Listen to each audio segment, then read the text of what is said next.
Parepare itu indah. Kenapa indah? Karena dia memiliki 3 elevasi. Ada gunung, ada dataran, dan ada laut. Nah, secara geologi, hampir semua daerah seperti itu pasti punya laut dalam. Nah, itulah kenapa di Parepare itu kapal pesiar bisa sandar. Kalau Makassar nantinya bisa kemudian menarik semua kegiatan-kegiatan yang bersifat nasional dan internasional, maka Parepare harus mengambil peran sebagai kota dengan predikat second city. Religiusitas itu berbeda tingkatan dan tatarannya bergantung siapa yang menyampaikan. Kalau majelis ulama yang mengatakan religiusitas, maka yang dibicarakan tentu adalah bagaimana affirmative action kita terhadap pesantren. Nah, saya beranggapan dan memahami bahwa di legislatif kemarin itu sulit orang mencari diferensiasi. Ya.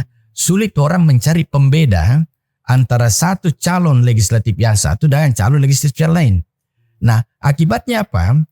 Yang paling faktual untuk membedakan itu adalah uang. Tetapi kalau ukuran ketokohan pilkada beda. Karena ini menyangkut kemampuan orang untuk membawa masyarakat itu ke kehidupan yang lebih baik. Nah, sehingga persoalan sosial kapital penting, persoalan potensi itu penting, persoalan track record itu penting, persoalan jaringan itu penting.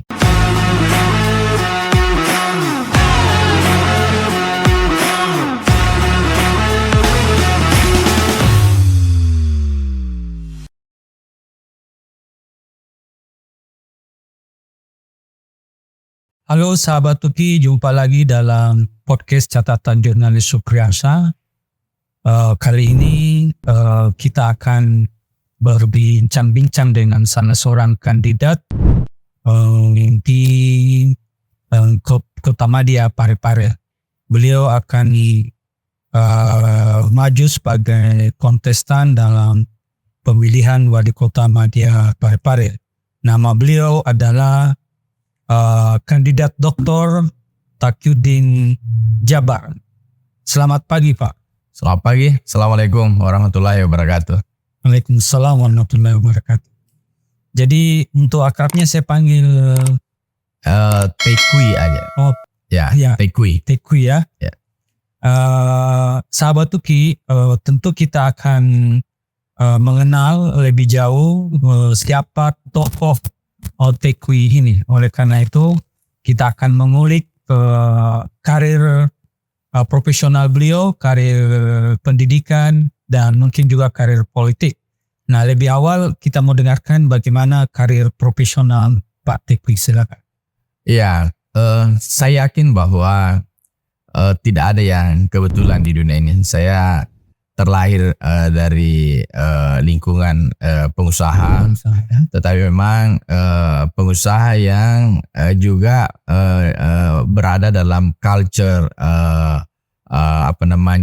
organisasi dan kultur keagamaan yang ketat ya. Bapak saya itu aktif di Muhammadiyah, ibu saya aktif di Aisyah ya. Tapi dalam perjalanan karir saya dididik dalam culture dan kultur NU karena saya berada di lingkup Kala Group. Nah, sehingga kalau orang tanya Pak Tekui ini gimana dengan ormas itu, saya bilang ya saya hatinya Muhammadiyah, kepalanya NU gitu kan. Jadi bisa bisa menjalankan keduanya gitu. Jadi Pak Tekui sekarang ini sebagai seorang profesional pengusaha atau? Saya lebih dua-duanya, sebagai pengusaha dan sebagai profesional ya. Tetapi saya lebih senang kalau orang menyebut dan memberi predikat ke saya sebagai aktivis ya, karena kalau aktivis itu selalu berpikir pada tataran standar moral, standar intelektual yang terjaga gitu kan. Jadi ada keseimbangan itu. Namun keseharian saya sebagai profesional ya sebagai entrepreneur juga. Tapi kelihatannya untuk dua hal ini saya lebih banyak mengambil hikmahnya dengan menularkan pemahaman-pemahaman empirik saya dalam kedua dunia itu sebagai profesional dan sebagai entrepreneur, untuk kemudian saya lebih banyak melakukan apa ya, hubungan-hubungan dan sosialisasi ke masyarakat apa yang kita bisa berikan kepada mereka gitu kan itu. Kalau sebagai aktivis, Pak Tuki bergabung di salah satu katakanlah NGO apa? Oh, kalau NGO enggak, tapi saya SD sudah di Ikatan Pelajar Muhammadiyah kan. Nah, kemudian sesudah itu di mahasiswa aktif di himpunan mahasiswa Islam, kemudian organisasi-organisasi profesi juga. Saya di apalagi namanya Kadin ya. Kadin Sulsel saya 2 periode menjadi wakil ketua Kadin bidang koperasi, UKM dan BUMN. Juga di organisasi kemanusiaan ya. Saya 2 periode juga ketua ikatan ketua PMI ya, Palang Merah Indonesia Kota Parepare. Orari juga saya di situ. Nah, sekarang masih ketua Dewan Pakar ICMI Kota Parepare dan juga ketua IKA Unhas Kota Parepare. Oh, sudah banyak berkecimpung dalam dunia organisasi Ya, aktivis ya. ya seperti itu. Kalau karir pendidikannya bagaimana? Dari universitas mana? Saya sekolah tinggalkan Parepare itu setelah masuk ke dunia perguruan tinggi. Jadi mulai TK, saya di TK Asia, kemudian Parepare, masuk SD Negeri 3, kemudian masuk SMP Negeri 1, kemudian SMA Negeri 1. Nah, pada saat kelas 3 di SMA Negeri 1 itulah orang tua hijrah karena mengembangkan usaha di Sidrap. Kemudian saya hijrahnya ke Makassar, masuklah saya di SMA Negeri 4 dan sebagai alumni di sana. Nah, baru setelah itu masuk ke Universitas Hasanuddin ya, Makassar itu.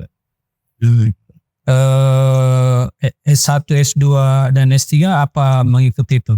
Ya, kalau S1 saya 87 tamat ya. Kemudian masuk di Fakultas Sastra. Ya, Sastra ambil jurusan linguistik, perbandingan bahasa, kemudian aktif juga di kajian-kajian filsafat ya waktu itu.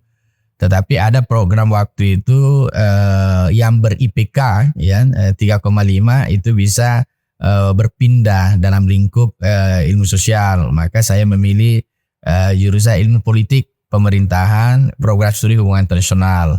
Nah, disitulah saya menyelesaikan S1 saya. Kemudian tamat dari situ, jauh rentang waktunya. Setelah pilkada itulah baru saya ikut S2 di SDM, kemudian lanjut di S3 di UNM, Universitas Negeri Makassar ya, dulu IKIP ya, sekarang UNM. Nah, disitulah saya di S3 ini menunggu promosi aja ya, disertasi. Oke. Terus ceritanya masuk atau mau mencalonkan diri sebagai kandidat wali kota Madya Parepare, bagaimana ceritanya? Iya, saya 2010 ditugaskan perusahaan yang di Haji Kala Parepare sebagai branch manager di sana. Nah, dari situlah kemudian ketemu banyak rekan, banyak teman, berinteraksi secara sosial. Sekaligus juga memahami persoalan-persoalan yang terjadi akibat lama kita tinggalkan kota ini. Nah, di saat itu juga usaha juga berjalan ya, seperti bisnis. Saya pernah jadi pengusaha taksi juga ya, jadi owner di Metro Makassar Taksi ya, yang di Makassar ini itu 2010. Nah, dari interaksi-interaksi itulah muncul keprihatinan terhadap kondisi masyarakat kita di sana. Keprihatinannya adalah saya melihat bahwa ada problematika yang terjadi dalam hal pemerataan. Jadi terjadi ketimpangan dan memang data menunjukkan itu. Saya kemudian berpikir begini, Parepare ini kan kota yang unik ya. Kenapa? Karena dia memiliki luas wilayah yang sempit ya kan, kemudian jumlah penduduknya juga kecil. Parepare itu hanya 99,33 km persegi. Jumlah penduduknya itu hanya kurang lebih 130.000 ya kalau update hari ini. Nah, tetapi APBD-nya cukup besar menurut saya, kurang lebih 1 triliun. Nah, mungkin karena statusnya yang kota. Nah, akibat dari itu pertumbuhan ekonomi di sana tinggi ya. Jadi saya kira persoalan di Parepare itu bukan pada persoalan pertumbuhan ekonomi, karena siapapun ya itu akan mudah mencapai itu. Nah, tapi jangan lupa bahwa daerah yang bukan memiliki tidak memiliki penghasilan tetap, misalnya dia hanya mengandalkan jasa, pasti inflasinya tinggi. Nah, jadi Parepare begitu, pertumbuhan ekonominya tinggi, inflasi tinggi. Nah, inflasi itu kan arus uang lebih banyak daripada arus barang. Ya begitu teorinya. Nah, kalau terjadi seperti itu, maka harga barang dalam hukum permintaan pasti naik.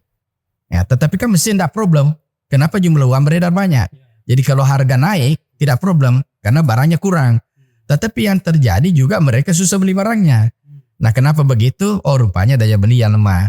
Nah, saya coba urai kenapa daya beli lemah. Oh, saya kemudian mendapatkan satu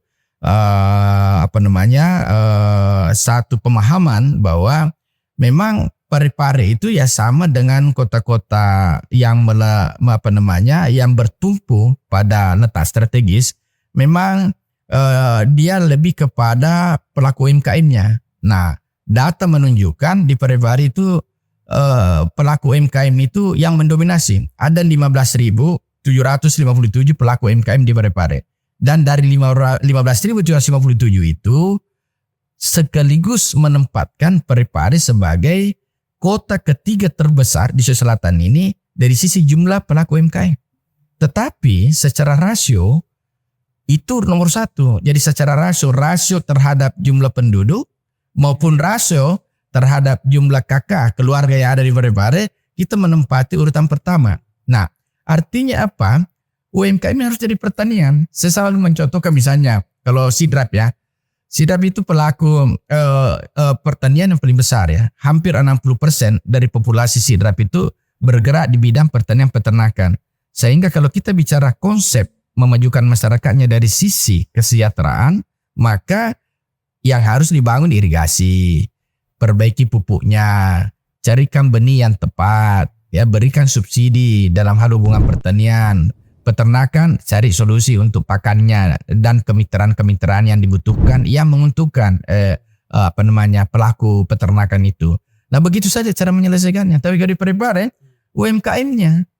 Nah, yang menarik adalah ketika kita bicara UMKM, maka kita bicara 3 segmen.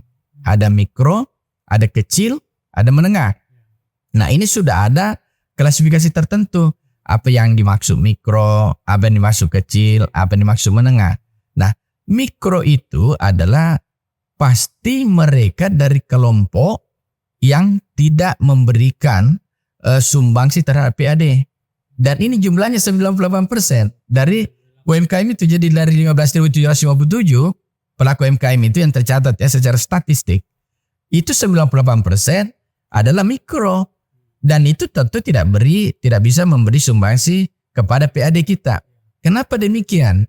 Karena memang pelaku mikro itu selalu memiliki beberapa ciri dan salah satu cirinya itu pasti tidak berbadan hukum. Nah, kedua memang pelaku mikro itu hanya bukan profit oriented. Dia hanya survive oriented. Dia hanya bagaimana bertahan hidup. Gitu kan seperti itu. Nah, apalagi habis COVID itu kemarin, ya tentu itu dampak ya. Bisa dampak perceraian, bisa dampak suami meninggal, bisa dampak suami yang kehilangan pekerjaan, bisa dampak dari suami yang kerja tidak tetap. Hari ini tukang batu, ya besok menjadi tukang kayu, besoknya misalnya bawa bentor, ya seperti itu. Jadi untuk membantu itu. Yeah. Nah, maka usaha mikro itu ya bisa kita bagi-bagi juga. Ada yang kekerajinan, ada yang jadi pemecah batu, ada yang kemudian jual nasi kuning, jual donat dan segala macam. Nah, karena kita bertumpu pada mikro ini sebagai sebuah problematika ya yang unik di Parepare dan ini jumlahnya besar, maka tidak ada jalan lain kecuali satu hal, daya beli harus bagus. Nah, daya beli ini kalau untuk bisa membuat daya beli bagus di Parepare, maka uang beredar harus besar. Nah, supaya uang beredarnya bisa besar, maka harus ada investasi. Nah, ini yang selalu saya sampaikan bahwa investasi itu harus ada semacam affirmative action. Harus ada keberpihakan pemerintah di dalam mengundang investasi-investasi itu. Nah, investasi itu tidak harus dari luar. Investasi lokal juga dibutuhkan gitu kan, seperti itu. Karena letak strategis tadi gitu. Kira-kira seperti itu. Mungkin bisa dijelaskan sedikit tentang kan mikro sudah itu kecilnya itu yang seperti apa? Dia kalau pakai undang-undang ya aturan, dia ada pembatasan-pembatasan, baik dari sisi income ya, omset ya, maupun dari sisi aset ya. Jadi itu aja ukurannya. Kalau mikro itu pendapatannya 1 sampai 30 juta per bulan itu mikro. Tapi sekarang pemerintah membagi lagi tuh. Ada namanya supra mikro, ada lagi di bawahnya itu. Jadi mungkin dia bagi agak susah misalnya antara 1 juta dengan 30 juta. Itu semua kalau namanya masuk dalam klasifikasi mikro, nah itu agak repot. Karena kalau sudah 30 juta sudah bisa cicil mobil. Ya. Sementara kalau 1 juta itu pas-pasan, hidup saja susah. Ya kan? Jadi mungkin pemerintah membaginya 3 juta ke bawah mungkin supra mikro, atau 1 juta itu mikro, itu yang betul-betul harus dapat perhatian untuk dibantu langsung segala macam itu. Dan ini yang mikro ini dominan ya, Iya, 98%. 98% di Parepare. Iya, dan Pak Suba yang menarik itu adalah dari 98% itu ekuivalen itu 98% itu perempuan. Oh, Perempuan semua. Jadi kami sering melakukan itu, kunjungan itu, dan kami kemarin memberikan edukasi melalui Yayasan Tekui. Itu setiap kelurahan itu 150 sampai 200 orang itu kita beri mereka sertifikat sambil mendeteksi seperti apa sih keluhan-keluhan mereka, dan memang mereka berada di di ambang kemiskinan ya. Jadi solusi ini menurut Pak Teguh tadi adalah mengundang investor ya untuk membantu mereka. Ya, kita harus menciptakan ruang untuk investasi. Nah, investasi itu ada dua kan, bisa investasi lokal, bisa investasi dari luar. Nah, tentu apa yang dibutuhkan. Nah, sekarang untuk menentukan investasi itu, maka kita terlebih dahulu harus mengurai dulu, ya. Nah, Parepare ini kan kelebihannya satu, kita memiliki letak strategis yang baik. Ya. Nah, yang kedua adalah Parepare itu second city. Nah, kenapa memiliki letak strategis yang baik? Ya. Di sebelah selatan kita berbatasan dengan Baruk. Di sebelah utara kita berbatasan dengan Pindrang. Di sebelah timur kita berbatasan dengan Sidrap. Inilah kemudian menjadi kota-kota satelit atau kota penyangga untuk Parepare. Nah, sehingga Parepare bisa eksis sebagai kota industri, ya, bisa eksis sebagai kota perdagangan, dan bisa eksis sebagai kota jasa. Nah, kemudian di sebelah barat kita berbatasan dengan Selat Makassar. Kita ada pelabuhan. Artinya sebagai kota satelit, sebagai kota yang memiliki kota penyangga, Parepare itu sempurna. Ya. Jadi misalnya kita bicara pertanian. Nah, kita bisa datangkan dari Sidrap, ya kan?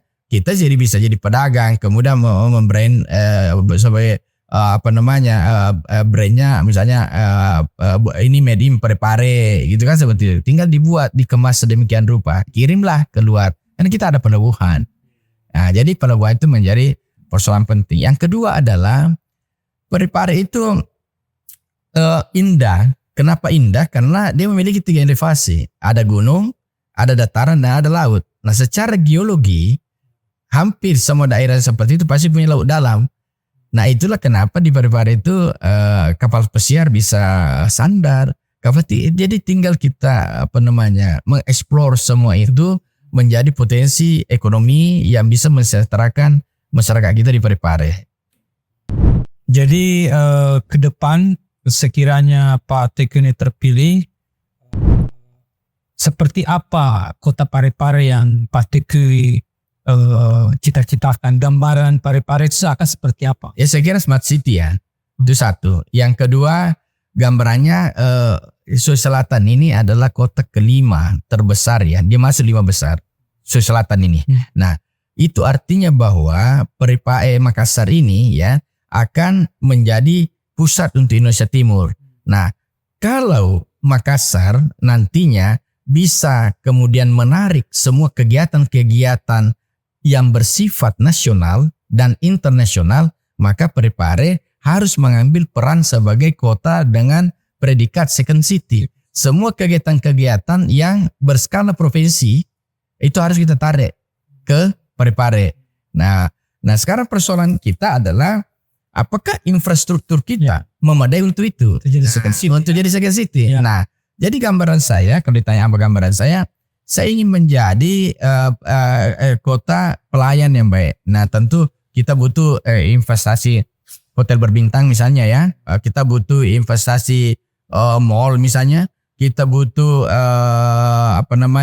culture, ya, culture masyarakat kita yang religius, culture masyarakat kita yang terdidik. Jadi kalau orang saya bilang Parepare sebagai kota pendidikan, Parepare sebagai kota religius, saya bilang begini, religiusitas itu berbeda tingkatan dan tatarannya bergantung siapa yang menyampaikan.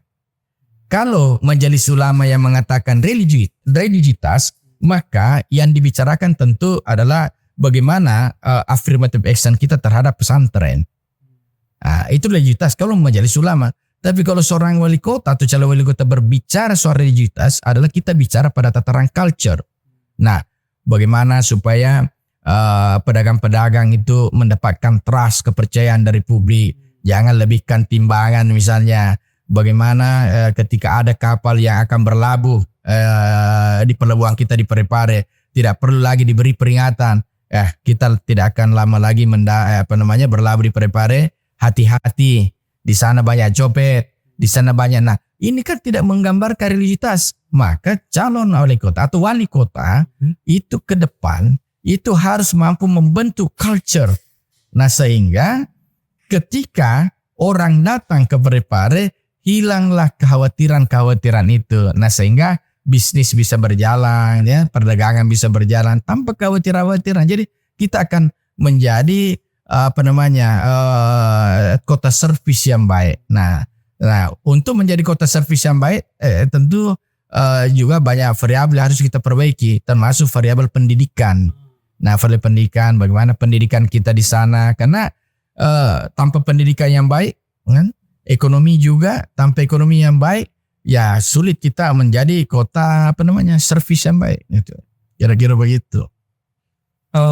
Tapi dari segi masyarakatnya, apa Pak yakin bahwa masyarakat ini bisa dibina untuk menjadi masyarakat yang siap menjadi service city? Iya. Saya kira karena Parepare itu kota, masyarakat Parepare itu masyarakat yang egaliter, ya, masyarakat yang muda, masyarakat cerdas. Parepare itu kota masyarakat cerdas. Jadi masyarakat dia hanya butuh keteladanan dan dia hanya butuh panduan untuk itu. Mereka sangat cerdas karena mereka hampir semua daerah, ya, hampir semua daerah atau wilayah yang memiliki pelabuhan itu pasti masyarakatnya mudah beradaptasi. Yeah. Nah, ini kan soal adaptasi saja. Yeah. Dan bagaimana kalau Parepare dikaitkan dengan adanya IKN nanti? Apa gambaran Pak Tekri nanti kalau jadi wali kota, posisi Parepare dengan IKN, ibu kota negara Kalimantan? Saya kira dia bisa menjadi sentra untuk pasokan kebutuhan. Nah, saya bilang begini, Parepare ini kan tadi saya jelaskan soal letak strategisnya. Nah, dengan letak strategis itu kita kemudian ditopang oleh kota-kota satelit, ya, seperti Sidra, Pindra, Baru, Endreka. Nah, ini kota-kota pertanian dan peternakan. Nah, kemudian secara geologi, ya, Parepare itu memiliki laut dalam. Nah, sehingga kapal apa pun bisa sandar di situ. Kapal pesiar pun bisa sandar. Kapal pesiar pun bisa sandar. Itu ada jadwal. Nah, dengan demikian kita sebagai kota yang ditopang, kemudian kita juga bisa menopang IKN dari sisi kebutuhan pertanian tadi. Nah, itulah yang saya maksud bahwa Parepare bisa sebagai kota jasa, Parepare adalah kota dagang. Nah, saya juga selalu bilang Parepare adalah kota industri, tapi industri bukan mesin. Industrinya non manufacturing, industri bukan mesin, industri pariwisata, industri pendidikan, ya kan seperti itu. Nah, kalau ini selain lagi soalnya, kalau kita bicara soal kota industri, industri pendidikan, industri perdagangan, itu hubungannya kepada peningkatan daya beli masyarakat dalam hal income per kapitanya. Nah, itu berhubungan itu karena ini menyangkut lapangan kerja. Industri dengan non industri itu hubungannya hanya pada mata rantai pekerjaan itu. Dan hubungannya dengan perempuan tadi Pak Teguh bilang bahwa mayoritas yang mikro itu adalah perempuan. Ya. Nah, dilihat dari sumber daya perempuan ini apa Pak Teguh yakin bahwa mereka bisa beradaptasi dan bisa kemudian bangkit dengan cepat? Iya. Perempuan itu kan makhluk ya, yang paling rentan terhadap turbulensi ekonomi keluarga. Karena dialah yang pertama merasakan langsung. Ketika COVID misalnya, banyak orang yang kehilangan pekerjaan, maka yang paling pertama merasakan dampak itu karena dia yang bertugas ke pasar, dia yang bertugas untuk bayar listrik, ya, bertugas bayar SPP.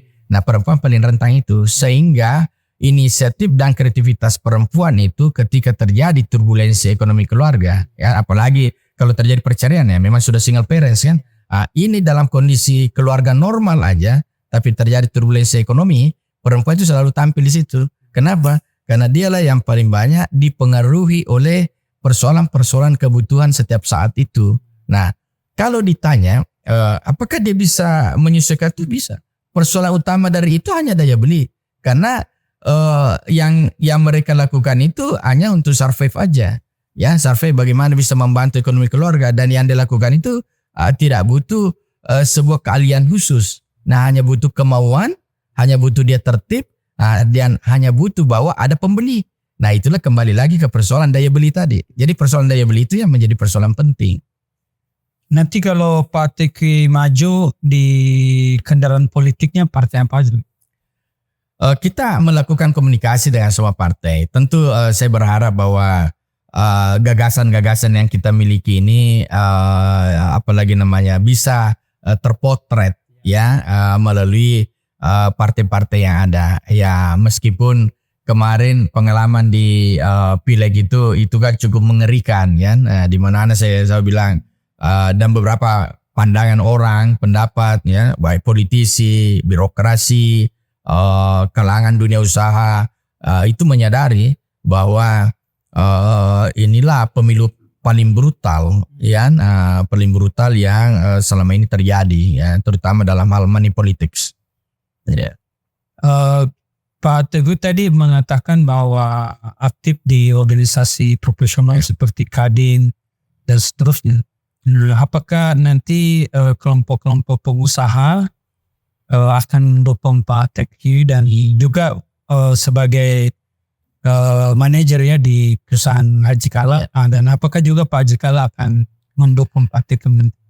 Kalau soal itu ini kan ini kan obsesi. Nah, ini kan obsesi pribadi kita untuk memperbaiki masyarakat. Nah, tentu sangat bergantung pada di mana titik persinggungannya. Nah, tentu kita tidak bisa melibatkan misalnya harus didukung ini karena semua akan cair. Nah, ini sangat bergantung pada seberapa besar titik persinggungan antara gagasan-gagasan dengan kepentingan-kepentingan yang ada. Kadin, saya kira Kadin juga kan semua organisasi saya kira tidak bisa bulat kita untuk mengatakan bahwa itu dapat dukungan. Seorang dosen, ya, seorang dosen saja kalau maju sebagai calon legislatif tidak bisa dipastikan bahwa seluruh dosen memilih dia, ya kan? Nah, seorang pengusaha juga begitu, ya. Jadi kembali pada kembali kepada bagaimana dia menyampaikan gagasan itu, kembali pada tingkat kepercayaan publik seperti apa, dan kembali pada sosialisasi. Nah, saya kira hari ini yang kita lakukan ini bagian dari sosialisasi saya. Jadi semakin banyak orang yang mendengarkan, nah tentu semakin berpeluang saya untuk difahami apa yang menjadi obsesi dan pikiran-pikiran saya, ya kan, seperti itu. Jadi menurut Pak Teguh ini dukungannya nanti bisa lintas sektor. Oh ya, cair. Ya, karena gagasan saya selalu berada pada gagasan bagaimana kamu gini. Hampir semua kepala daerah dan calon kepala daerah tentu memiliki visi yang sama, ingin mensejahterakan masyarakat. Nah, yang membedakan antara satu dan lainnya adalah bagaimana cara mensejahterakan itu. Ya. Nah, disitulah pentingnya ada pengalaman, disitulah ada jadi pengalaman saya di Kadin, pengalaman saya sebagai pelaku dunia usaha, pengalaman saya di dunia profesional, ya. Nah, itu bukan pada tingkat bagaimana orang yang pernah seprofesi dengan saya mendukung saya. Bukan hanya pada tingkat itu. Tetapi bagaimana masyarakat melihat bahwa dengan pengalaman dan dengan track record yang ada itu bisa memberikan bantuan kepada saya berupa penguatan gagasan dan pikiran apabila amanah itu kemudian menjadi bagian dari saya. Kira-kira begitu. Sudah ada calonnya, wakilnya Pak? Waktu juga belum, karena ini kan masih berproses dalam 2 bulan ke depan. Nah, biasanya partai juga kan menawarkan menawarkan pasangan. Jadi saya bilang itulah bedanya. Ini bukan memilih pasangan pasangan pernikahan. Ini pasangan pilkada ini adalah pasangan yang kira-kira tingkat ketersukaannya juga ada. Nah, sehingga bisa lebih banyak. Pasangan ini bisa melahirkan tingkat ketersukaan lebih tinggi. Artinya wakil itu juga harus disukai sehingga bisa menambah tingkat ketersukaan itu. Nah, karena ini penting, ini soal trust, kepercayaan. Kalau kita disuka, maka kita tentu dipercaya. Kalau kita dipercaya, tentu kita bisa menjalankan pemerintahan itu dengan baik. Bagaimana Pak Teguh menanggapi bahwa pemenang pilkada itu dia atau mereka yang memiliki modal finansial yang besar? Saya kira kita tidak bisa menafikan itu, tetapi itu juga relatif. Ada juga karena ada di balik itu ada sosial kapital, ya. Jadi ada investasi sosial. Nah, kita berinteraksi sudah sekian lama, kita punya sosial kapital cukup besar gitu kan. Nah, jadi kalau berhadapan dengan money politik di akhir, nah saya kira bukan sesuatu yang membuat saya mengerikan. Yang menguatkan diri saya adalah niat saya bahwa kita ingin memperbaiki. Ini kan takdir, kan? Nah, takdir itu dampak, kan? Karena takdir adalah dampak, maka dia ada di ujung. Nah, sehingga kita harus melakukan ikhtiar seoptimal mungkin untuk menjemput takdir itu, ya kan, seperti itu. Kita banyak melihat di banyak daerah yang tentu tidak bisa tanpa uang, ya, karena semua ada cost, ya, cost berinteraksi dengan orang itu ada cost politiknya. Tetapi uang yang berlebihan itu juga kontraproduktif. Kenapa? Mau dikemenakan rakyat setelah itu? Karena pasti hasilnya juga kalau ukurannya hanya money politics, nah itu agak pasti tidak efektif gitu, tidak produktif. Nah, saya selalu bilang begini, pandangan saya soal money politik itu.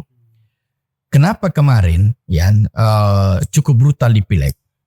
Nah, saya beranggapan dan memahami bahwa di legislatif kemarin itu sulit orang mencari diferensiasi, ya. Sulit orang mencari pembeda antara satu calon legislatif yang satu dengan calon legislatif yang lain. Nah, akibatnya apa? Yang paling faktual untuk membedakan itu adalah uang. Karena mereka tidak bisa membedakan antara satu kandidat dengan kandidat lain. Nah, saya kira ukuran-ukuran ketokohan itu berbeda ketika di pilkada. Kenapa? Karena pilkada itu tingkat kesulitan publik untuk memilih figur itu tidak sesulit di legislatif. Karena jumlahnya kecil. Kalau legislatif kan bisa saja dalam satu keluarga ada 3 kandidat. Ya, ada omnya, ada tantenya, ada kemanakannya. Maka efeknya dibagilah suara itu. Nah, untuk membagi, karena ini semua dianggap sama, maka diferensiasi satu-satunya adalah siapa yang bisa kasih uang. Siapa bisa kasih souvenir. Ya seperti masyarakat kita ini kan masyarakat yang yang secara ya masih masih senang dengan yang seperti itu. Tetapi kalau ukuran ketokohan pilkada beda, karena ini menyangkut kemampuan orang untuk membawa masyarakat itu ke kehidupan yang lebih baik. Nah, sehingga persoalan sosial kapital penting, persoalan potensi itu penting, persoalan track record itu penting, persoalan jaringan itu penting. Jadi saya kira seperti itu. Misalnya kalau pasti jadi Partai maju, Partai kan sudah lihat toko-toko yang beredar di Parepare. Ya. Kira-kira mana rival terberat nanti Partai kalau sama-sama maju nanti? Saya tentu tidak bisa mengatakan rival terberat, tapi ya dari yang pernah yang muncul itu hanya dua yang punya pengalaman tanding. Hanya saya dengan Andi Faisal Sabada. Ya, tapi ya kemarin ya kita semua berduka ya karena Pak Andi Faisal Sabada harus meninggalkan kita ya untuk selama-lamanya. Beliau sangat dekat dengan saya, sering berdiskusi tentang Parepare, tentang gagasan-gagasan beliau, dan sebagai sesama ikatan alumni Unhas, nah ada ikatan emosional. Beliau itu Dewan Pembina Dewan Pembina IKA Unhas Parepare, saya ketua umum IKA Unhas Parepare. Terakhir Pak, mungkin ada yang mau disampaikan ke publik atau partai politik sehingga mereka memastikan untuk mendukung dan memilih Pak Teguh Clinton. Saya hanya ingin menyampaikan sesuatu yang mungkin sifatnya normatif ya, bahwa apa yang kita tanam itu yang kita tuai. Sekarang ini kita lagi semangat-semangatnya untuk menyebut Indonesia akan masuk dalam tataran Indonesia Emas 2045. Nah, kita lagi berproses untuk mendapatkan bonus demografi.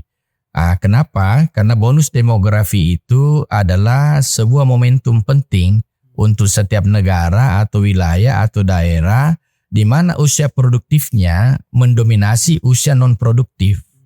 Nah, dalam segmentasi demografi, kita sering menyebut istilah baby boomer, generasi X, generasi Y, dan generasi milenial ya.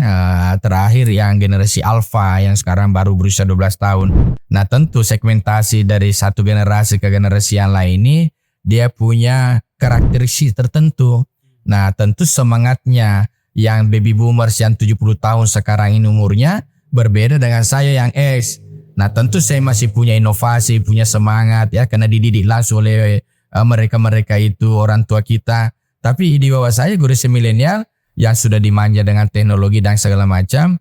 Nah, tentu ini butuh pemikiran ya, apa yang harus dilakukan untuk mereka, karena yang kita lakukan hari ini bukan lagi untuk diri kita, tapi bagaimana generasi berikutnya ke depan, sehingga dia tetap bisa menyongsong masa depannya lebih baik, menyongsong kehidupannya lebih banyak, lebih bagus. Nah, ini kalau kita tidak difikirkan dari saat ini, maka khawatir ini akan suram masa depan mereka. Nah, sehingga itu yang kita pikirkan. Nah, sehingga kalau ditanya apa sih yang menjadi keinginan saya untuk mereka, partai politik, masyarakat Parepare, marilah kita sama-sama memikirkan tentang masalah-masalah ini, bahwa apa yang kita lakukan hari ini itu yang kita tuai besok. Nah, kita mau melakukan sesuatu yang baik untuk negeri kita, sesuatu yang baik untuk masyarakat kita di Parepare. Nah, kita harus bersatu padulah, intelektualnya, kemudian kelompok agamanya, kemudian partai politiknya. Kenapa begitu? Karena partai politik ini adalah instrumen penting, karena dialah yang mengantar kekuasaan. Dan kekuasaan itu, dan kekuasaan apapun yang dilahirkan, maka sama dengan kita memberikan amanah kepada kekuasaan itu untuk mencerdaskan, untuk memperbaiki ekonomi, untuk menjaga ketimpangan jangan terjadi, untuk meningkatkan pertumbuhan ekonomi kota itu. Jadi kalau partai politiknya salah di dalam memberikan amanah, maka sama dengan partai politiklah yang bertanggung jawab terhadap bagaimana masyarakat itu ekonominya timpang, bagaimana ekonomi masyarakat itu banyak pengangguran dan segala macam. Nah, itu tidak boleh main-main, sehingga Saya berharap bahwa partai politik betul-betul sama-sama kita membangun daerah dengan baik, dengan cara melahirkan keputusan-keputusan yang bisa melahirkan kekuasaan yang bisa memperbaiki rakyat. Saya kira itu. Makasih sahabat Tuki dan seluruh pemirsa. Demikian bincang-bincang kita dengan Pak Tekwi, calon kandidat wali kota Madya Parepare 2024. Ada sedikit yang saya ingin highlight dari pernyataan beliau bahwa apa yang kita lakukan hari ini akan kita tunai hari esok. Oleh karena itu kita harus berhati-hati dalam memilih dalam hal ini seorang figur yang akan menjadi pemimpin kota Madya Parepare. Demikian, Assalamualaikum warahmatullahi wabarakatuh. Waalaikumsalam warahmatullahi wabarakatuh.